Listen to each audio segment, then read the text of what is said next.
It up one more time. It's a little cold in here, amen. Maybe that can warm us up a little bit, amen. To God be the glory for all the things that God has done and continues to do in our lives. Thank you for that warm introduction to the Academy of Preachers. It's good to be back one more time to proclaim and declare the goodness of the Lord through the worship of the Psalms, amen. We have a word from the Lord today. I won't behold your time. There's a familiar text in the 23rd Psalm. The 23rd Psalm, and I'll be reading from one verse in your hearing from the King James Version, and it reads this way. It's Psalms 23 and 6. Surely goodness and mercy shall follow me all the days of my life, and I will dwell in the house of the Lord forever. And for semantic emphasis, I want to read that first word again. It just says, surely. For a few moments of your time, I'd like to talk from the topic, pep-talk worship. Pep-talk worship. There was a time, Timothy, if you could believe it or not, that I played recreational football. They call it Little League football. You have your pee-wees and your middle age, and you have your middle school kids. And there was a time I played for the Lions from Athens, Georgia.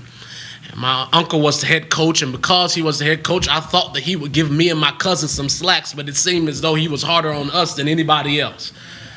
It was one particular hot Saturday. We were down, we were losing, and in the locker room, my uncle began to give it to us. He began to say stuff like, do you all know how to play football? Do you want to win? You play like you're wimps. And we sat there, we took it. There was nothing we could say because we were losing. But it seems as though an angel of the living God came down in the midst of him yelling at us, and he just switched the conversation totally. He began to say stuff like, well, defense, you're doing pretty good. Keep doing what you're doing. We're looking in amazement like, what in the world has just happened? You just fussed at us, and now you're encouraging us to go on. Brothers and sisters, this is known as a pep talk. Maybe you don't understand it that way, but as a child, you remember the cartoon character called the Little Engine That Could. The famous line from the Little Engine That Could was, I think I can, I think I can. And beloved, might I suggest to you that sometimes life will present you with moments where you have to be your own little engine that could. When they walk away from you, you have to say, I think I can, I think I can. When you have to pass the test in order to pass the class, you have to say, I think I can. When that loved one dies on you and you don't feel like you can make it, you have to say, I think I can. So anybody that can testify in this little cold room called Savannah that you've had to sometimes tell yourself in the midnight hour, I think I can, I think I can. While the theme is worship the Lord, and while it's expected that young people from all over the country preach on what it means to worship God, what it means to lift your voices and sing praises like David and the psalmist did in the Psalms. While that's all cute and funny, that's not the way that God gave it to me. The way God gave it to me was sometimes we have to learn what does it mean to worship in the midst of discouragement. So I want to pose this question today in this text. What does it mean to worship in the midst of discouragement? The psalmist suggests to us through the text, the psalmist tells us the way we worship in the midst of discouragement is that we choose to participate in pep talk worship. Tell somebody, pep talk worship. Our text today, Psalms 23, the psalmist writes to us and begins to talk about God being this shepherd. God being this protector, God being this guidance. And while the psalmist begins to talk about the sovereignty and the guidance of God, God being the one that provides for the sheep, God being the one who cares and comforts the sheep, God being the one that sometimes have to cut down the sheep. He maketh me lie down in green pastures. That was the process of the shepherd making the sheep with the rod lie down to eat when they were in vegetation. But the psalmist does something weird. It gets to the 6th verse. And in the 6th verse, it switches from this shepherd being this liberator, this shepherd being this comforter, to this psalmist almost seeming to suggest that he was giving himself a pep talk. Well, you say, what do you see that in the text? It's right there in the word surely.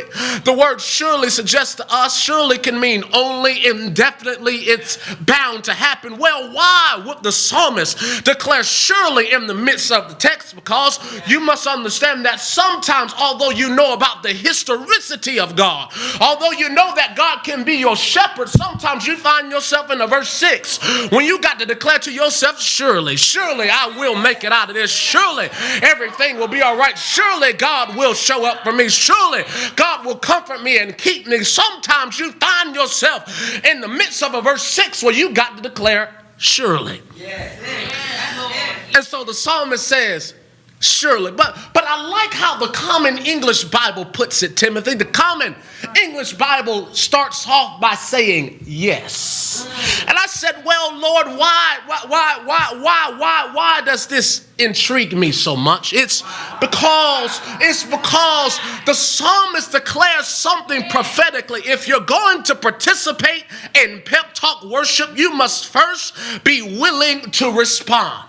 And so the psalmist responds with yes in the middle of no's. And I don't know what's facing you today. I don't know what your no may be, but you need to declare prophetically in your situation, yes, I will make it. Yes, I will be successful. Yes, I will be somebody. Yes, I will go on. So some decides to respond.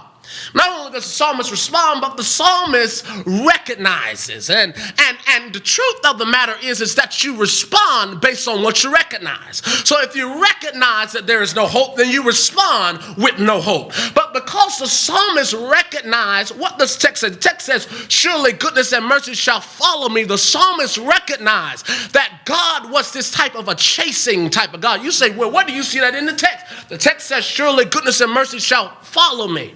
In the original Hebrew, that follow can mean that God literally chases the psalmist. Well, why does that even matter? Why is that remarkable? Because sometimes when you don't want to chase God, it's good to know that sometimes God will chase you.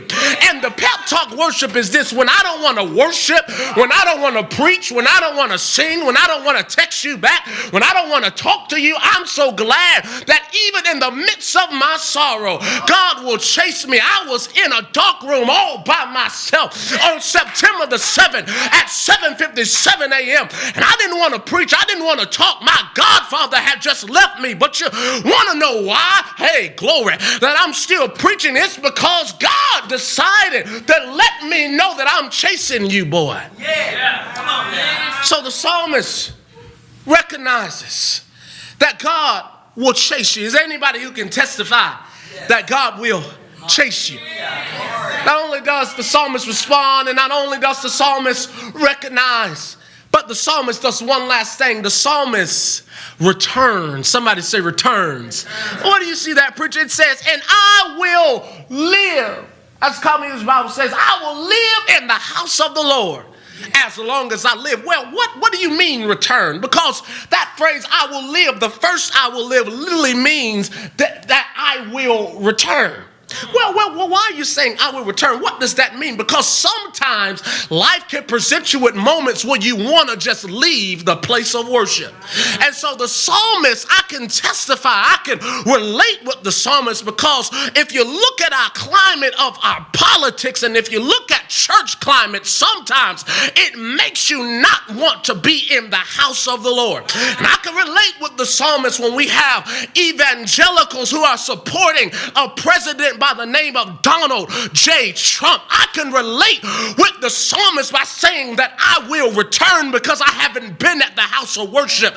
When we have preachers pimping people instead of preaching truth, I can relate with the psalmist that I need to return to the house because I haven't been at the house. When we have people who preach a comfortable doctrine rather than to preach things that people need to hear, I can relate with the psalmist. My God. So some says, I will return. I will return. So your New Year's resolution for 2018 should be this: I will return. I decided to live in depression in 2017, but in 2018, I will return. I decided to live in what I thought you told me that I should be, but in 2018, I will return. I decided to let you talk to me how you wanted to talk to me in 2017, but now I choose to return. Now, I don't know about you. You can sit in your lament. You can sit in your sorrow, but I've decided to declare what the Bishop Kendrick Lamar said. We're going to be all right. And I don't know what you're going through, but what you need to declare over your life? That I have decided to follow Jesus. I've decided to give myself some pep talk worship. When you're down and when you're out, give yourself some pep talk worship. Pull yourself in the corner, pick yourself up, and tell your own self that you will make it, that you will survive. I don't know who you are in here, but I come to encourage you that all you have to do is encourage yourself in the Lord, because after a while it'll all be over. After a while the sun's got to shine, and like the psalmist, give yourself some pep talk worship, and let the people of God say, amen. Amen.